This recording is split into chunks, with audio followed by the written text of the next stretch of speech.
જીવનની મસ્તીમાં ચૂર થઈને એકબીજા સાથે નીકળેલા મિત્રોને ખબર જ નહોતી કે આજની આ રમત તેમના માટે આખરી સાબિત થશે.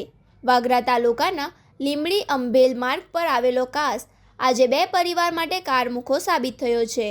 ગરમીથી રાહત મેળવવા અને સંગાત માણવા પાણીમાં ઉતરેલા મિત્રોની ખુશીઓ ક્ષણવારમાં ચીસાચીસમાં ફેરવાઈ ગઈ હતી. કુદરતની એવી તો નિર્દય ક્રૂરતા સામે આવી કે જોતજોતામાં ઊંડા પાણીનો પ્રવાહ લીંબડી ગામના બે આશાસ્પદ યુવાનોને ખેંચી ગયો હતો.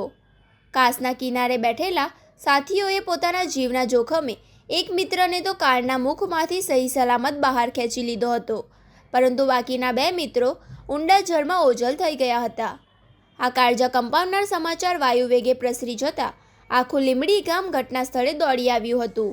વહાલસોયા દીકરાઓને આંખો સામેથી ગાયબ થયેલા જોઈને માતા પિતા અને પરિવારજનોના હૃદય વિદારક આક્રંદથી સીમ વગડો પણ રોઈ પડ્યો હતો.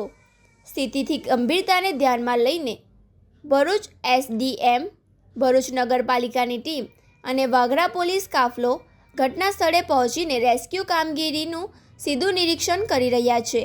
સતત ચાલી રહેલી શોધખોળ દરમિયાન કાસના ઊંડા પાણીમાં ગરકાવ થયેલા બે યુવાનો પૈકી મોહમ્મદ ઇલિયાસ ગરગર મળી આવ્યો હતો, જેને ત્વરિત સારવાર અર્થે 108 એમ્બ્યુલન્સ મારફતે હોસ્પિટલ ખસેડવામાં આવ્યો છે.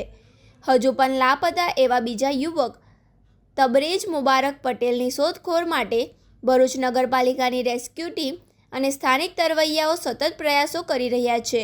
બનાવની ગંભીરતા વચ્ચે સમગ્ર લીંબડી ગામના લોકોએ અભૂતપૂર્વ એકતા દર્શાવી તંત્ર અને પોલીસ સાથે ખભે ખભો મિલાવીને બચાવ કામગીરીમાં પૂર્ણ સહયોગ આપ્યો છે.